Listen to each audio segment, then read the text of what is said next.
এসছে স্বয়ং স্বর্গধাম থেকে।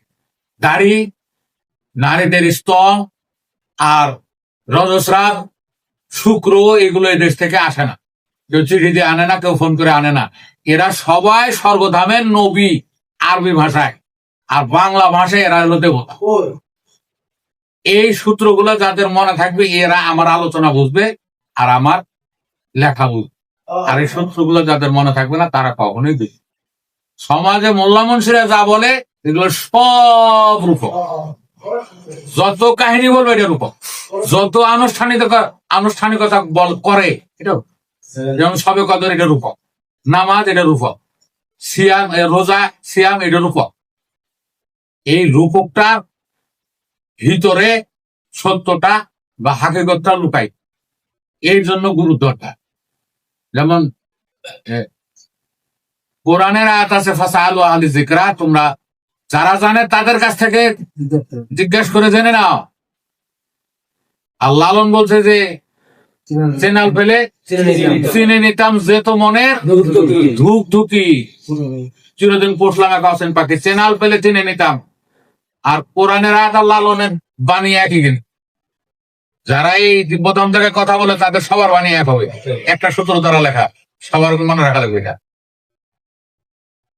তাহলে নবী যার চেনা হয় নাই, ওই যে সেই কালামিয়ার উদ্দেশ্যে বলছি, নবী যার চেনা হয় নাই এ তো আল্লাহরও চিনবে না, রাসূলেরও চিনবে না।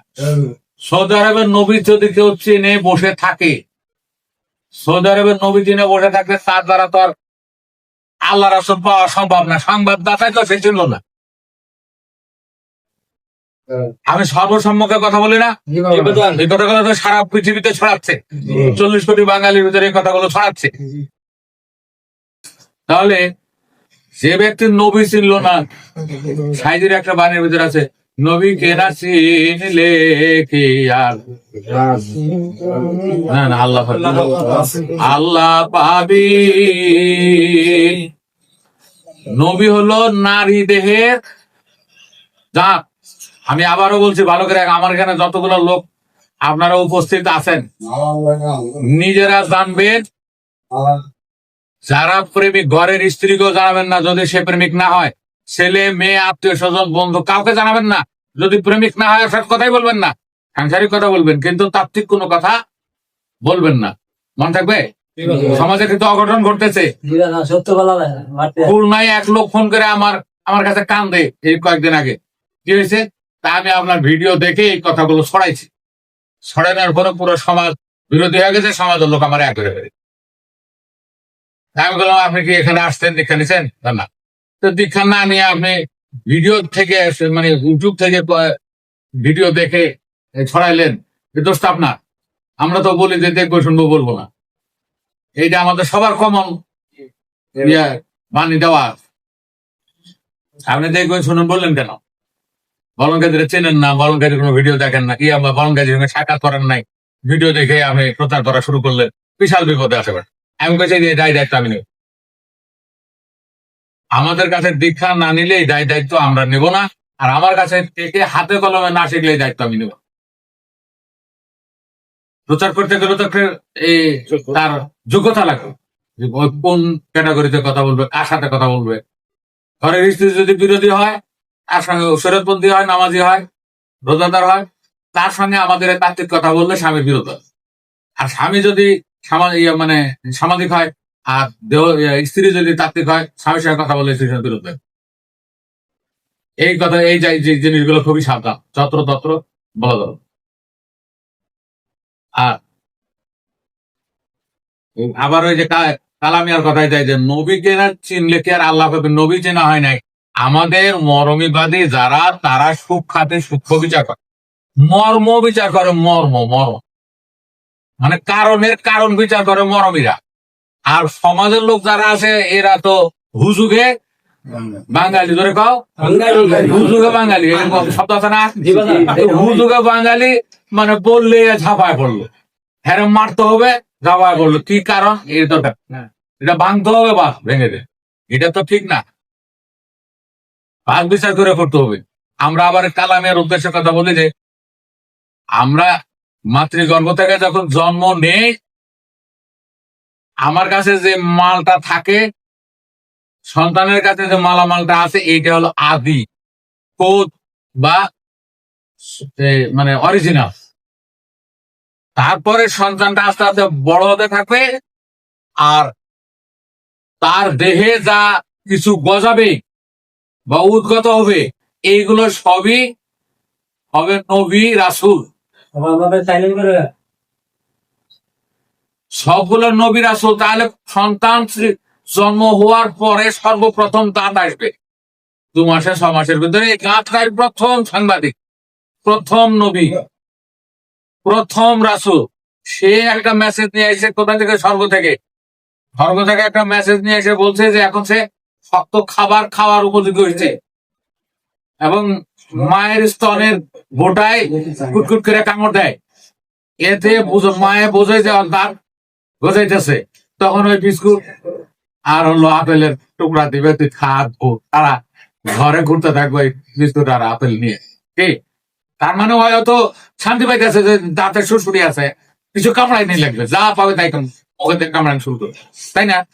আর দাঁতের সুরসুর করে, দাঁত যখন উঠে তখন। সেই হিসাবে দাঁত হলো প্রথম সাংবাদিক। এরপরে পুত্র সন্তানের দেহে দাড়ি। দাড়ি হলো সর্বশেষ সাংবাদিক, খাতামুন নবী, আখেরি নবী।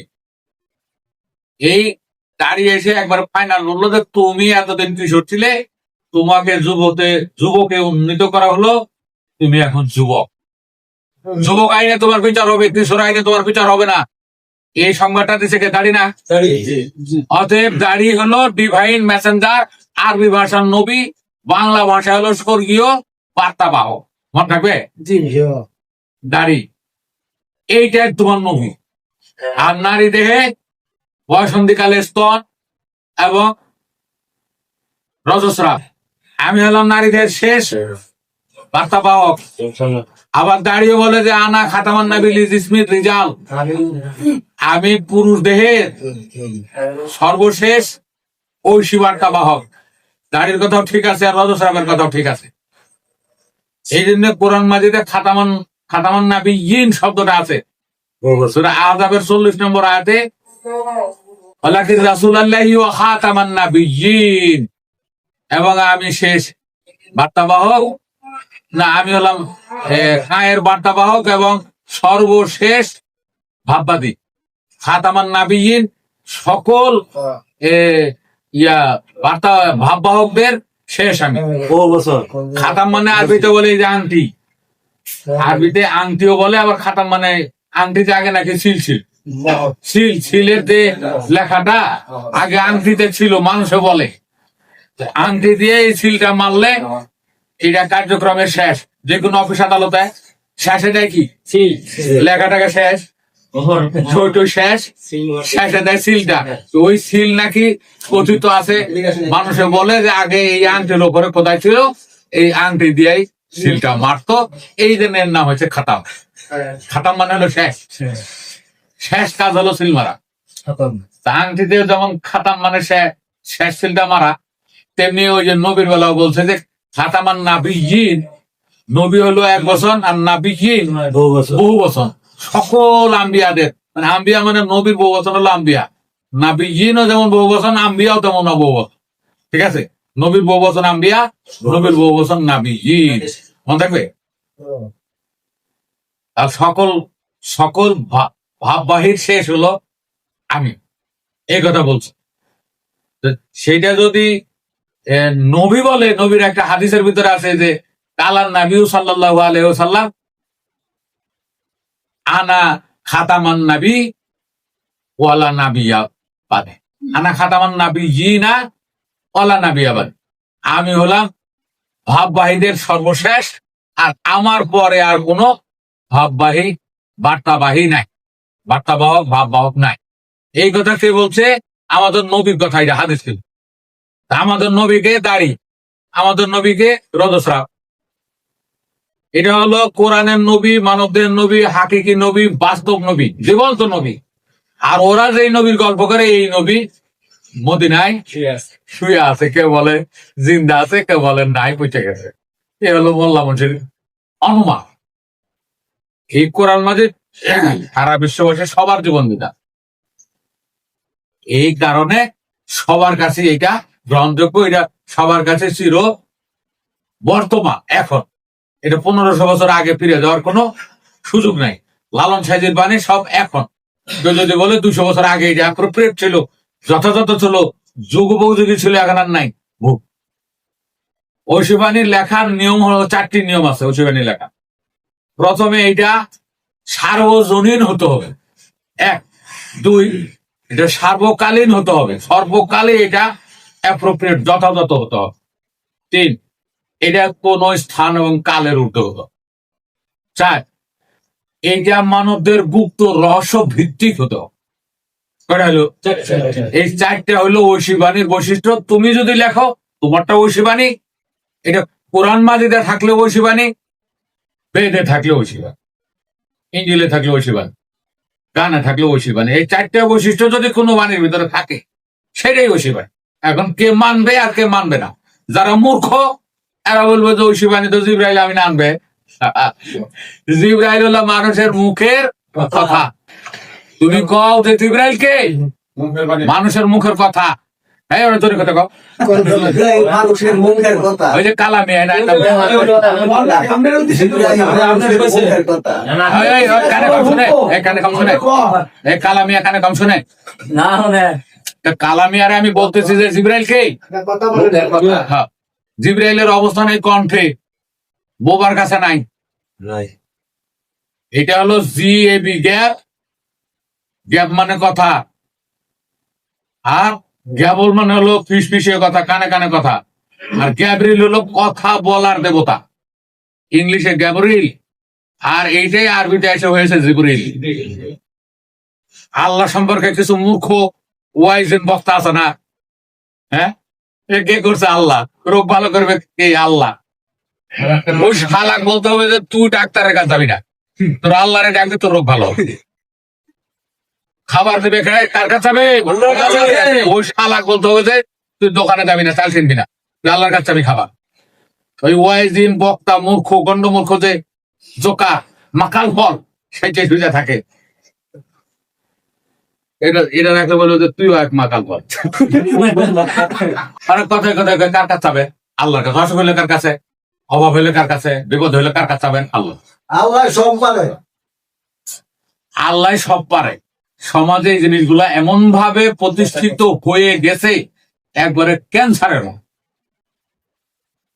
ভাইরাসের মতো ছড়াই গেছে। আর এগুলো ছড়াইতেছে ওয়াইজিন বক্তা। জামাত ইসলামের যারা নেতৃবৃন্দ আছে, আমার ভিডিও যদি কেউ দয়া করে দেখেন, তাহলে আপনাদের সভাপতি বরাবর এটা পোষাবেন। দয়া করে ওয়াজ যদি বাংলার মাঠ থেকে বন্ধ না হয়, সমাজে আরো উগ্রবাদ জঙ্গিবাদ বাড়বে।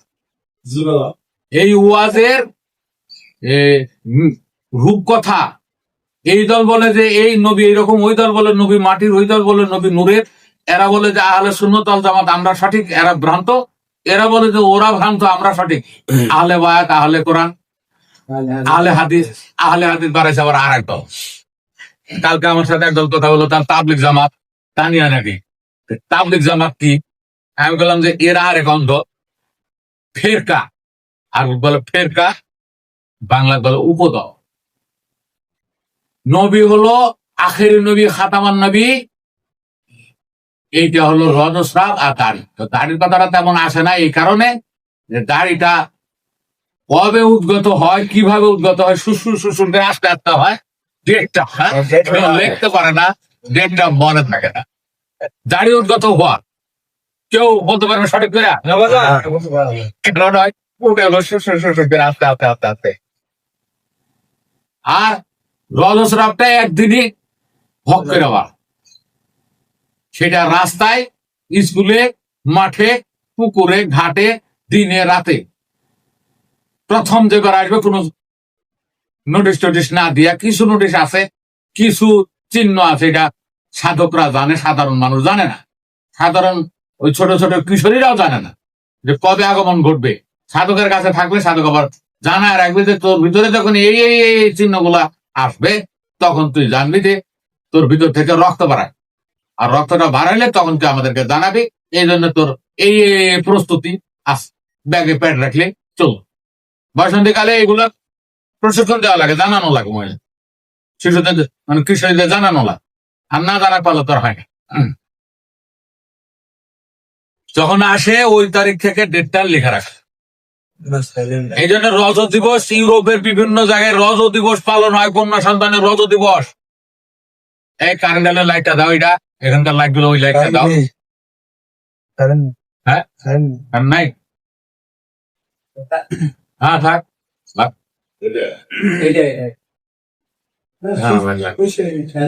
থামো, কেউ কথা কর। ইউরোপে আমেরিকার রজ দিবস পালন হয়। আমরা দেখলাম গত 2 বছর আগে বাংলাদেশে সিলেটে ইউরোপ থেকে এক ভদ্রলোক ফিরে এসছে, ফিরে এসে তার কন্যার রজ দিবস পালন করছে। এরপর আমার একটা ভিডিও করা আছে, তো দেখছেন ভিডিওটা? হ্যাঁ হ্যাঁ হ্যাঁ, রজ দিবস উদযাপন, কন্যা সন্তানের রজ দিবস উদযাপন একটা ভিডিও আমি করে দেখাইছি, যে ইউরোপে এরা ঘরে ঘরে করে। কারণ ওই ডেটটাকে স্মরণ রাখতে হবে। ওই ডেটটাকে স্মরণ না রাখলে সে বহু কিছু থেকে বঞ্চিত হবে।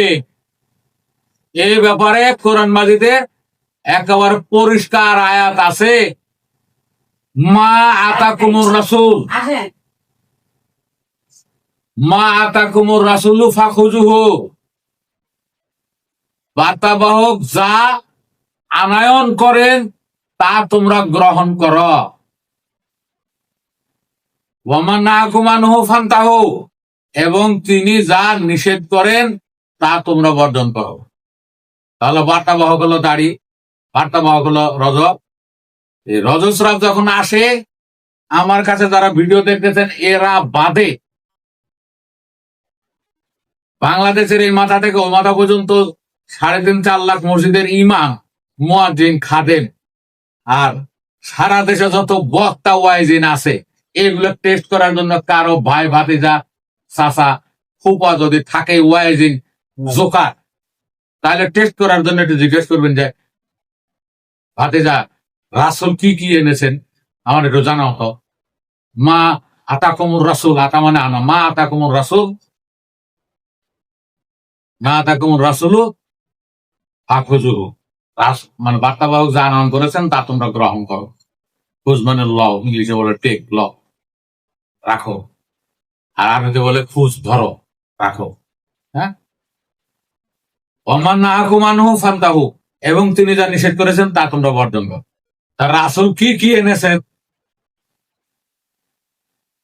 ওর কিন্তু পায়জামা করো। হায় হায়, এত তাফসীর আর এত ফিকহ, কয়টা আনছে রাসূল, কি কি আনছে বলবো কেমনে? ওকে পারবো? পারবো? এই তোরে কও। আর আমরা যদি বলে দিই রাসূল কি কি এনেছে, রাসূল আনছেন এই স্বর্গীয় সংবাদ শেয়ারিং, 3.5 দিন আমার কাছে কেউ আসবে না। রজ বলছে আমি 3.5 দিন এই মর্তধামে থাকবো, এই 3.5 দিন নারীর কাছে তোমরা মৈথুনের উদ্দেশ্যে আইসো না। ডেয়ারিং কিন্তু লাল বাতি জ্বলে রয়েছে, এলো 1 নম্বর নিষেধ হয়ে গেল এটা। আর আদেশ হলো তোমার যুবতী বানাইছি, তোমার বিবাহ দেওয়া যাবে, মানব সন্তান উৎপাদনের কাজে তোমার লাগানো যাবে। হ্যাঁ, আর আমি চলে যাওয়ার পরে 12 থেকে 20 বেজোড় দিনগুলোতে যদি স্বামী স্ত্রী এক জায়গায় মৈথুনের জন্য একত্রিত হয় এবং জননালীতে বীর্যপাত করে, বেজোড় দিনে পুত্র সন্তান আর জোর দিনগুলোতে কন্যা সন্তান 12 থেকে 20 বা 10 থেকে 11 থেকে 20, এর ভিতরে জোর গুলো হচ্ছে পুত্র সন্তান আর বেজোড়ে কন্যা সন্তান। এটা অ্যাস্ট্রোলজির সূত্র। অ্যাস্ট্রোলজি বলতে গেলে জ্যোতির্বিজ্ঞানের সূত্র। এটা আদেশ। আমি চলে যাওয়ার পরে 3 দিন এই স্বর্গ থেকে এই মর্তধামের কাছাকাছি প্রথম আসমানের দিকে নেমে আসবে রূপকথা, প্রথম আসমানের দিকে নেমে আসবে আমাদের রব পালন কর্তা সাই। যারা তার সঙ্গে দেখা করার ইচ্ছা করো, তখন এই আমি চলে যাওয়ার পরে 3.5 দিনে খুঁজো, উষা প্রহরে খুঁজবে। আর আমি চলে যাওয়ার শেষের দিকে অর্জমা প্রহরে স্বয়ং সৃষ্টিকর্তা নামবে। যারা ধরার দেখার আগ্রহ করো তারা কিন্তু শেষের প্রহরে, যেটা মুসলমানরা বলে সবে কদর, এই কি জোরে কও, সবে কদরে মানে শেষের প্রহরটায়, সেটা হলো 25 থেকে 27, এই প্রহরের ভিতরে স্বয়ং সৃষ্টিকর্তা নামবে। যে সাধক, যারা যে উপাসক দেখার চেনার চেষ্টা করবে তারা পারবে। আমি এই মেসেজ গুলো নিয়ে আসছি। এরপরে শোনো, এই এই 22 থেকে আমি যখন চলে যাব সেদিন থেকে একদিন গণনা করবে, পবিত্র কালকে একদিন গণনা করে 22 থেকে 28 পর্যন্ত এখানে সন্তান গ্রহণ, সন্তান তৈরি করার জন্য বা ভ্রূণ তৈরি করার জন্য কেউই থাকে না। ওই টাইমে তোমরা ট্যাবলেট, ক্যাপসুল, কন্ডম, বৈজ্ঞানিক সকল পদ্ধতি ছাড়াই দৈহিক মিলন করতে পারবে দম্পতি। কোনো ধরনের বাচ্চা আসবে না। যদি জননালীতে বীর্যপাত হয়েও যায় তারপরেও বাচ্চা আসবে না। সেটা 22 থেকে 28 পর্যন্ত। এইরকম 8টা-10টা সংবাদ নিয়ে এসে রজ শ্রাপ নিজে। এইটা হলো মা তাকুমুর রাসূল ফাখুজুহু, বার্তাবাহক যে বাণী নিয়ে এসছেন সেটা তোমরা গ্রহণ করো। আমার তাফসীরের ভিতরে লেখা আছে 11টার মতো বাণী সে নিয়ে আসে, আর নিষেধ 5-6টা। রজকালে দৈহিক মিলন করা যাবে না। তারপরে বাচ্চা নেওয়ার উদ্দেশ্য ছাড়া কখনোই জননালীতে বীর্যপাত করা যাবে না। বাচ্চা একবার নিব, একদিনই জীবনে শুধু বীর্যপাত হবে জননালীতে। এছাড়া শুক্র রক্ষা করতে হবে অথবা নিজের শুক্র নিজে রক্ষণাবেক্ষণ করতে হবে, সদ্ব্যবহার করতে হবে। এইটা এইরকম কতগুলো নিষেধ আমার তাফসীরের ভিতরে লেখা আছে। 3-4টা নিষেধ আছে আর 11টা আদেশ আছে। এইটা রাসূল নিয়ে আসে। রাসূল আর নবী এক ক্যাটাগরির সত্তা। মুসলমানরা আলিয়া এবং কওমে মাদ্রাসায় পড়ায় যে যারা কেতাব প্রাপ্ত হয়, স্বর্গীয় কেতাব প্রাপ্ত হয়, এরা হলো রাসূল। আর যারা কেতাব প্রাপ্ত হয় না, আগের রাসূলের কেতাব প্রচার করে, এরা হলো নবী। এটা আলিয়া কওমে পড়ানো হয় এখন। অর্থাৎ সব রাসূলই নবী, কিন্তু সব নবী রাসূল নয়। এইটা রাসূল কয়জন এখন পর্যন্ত? মুসলমানরা আলিয়া কওমে পড়ায় 8 জন রাসূল, 8 জনের কাছে কেতাব আছে। কতগুলো কেতাব হয়েছে? 104টা কেতাবের সংখ্যা। আলিয়া কওমে পড়ানো হয় 104টা কেতাব। আপনার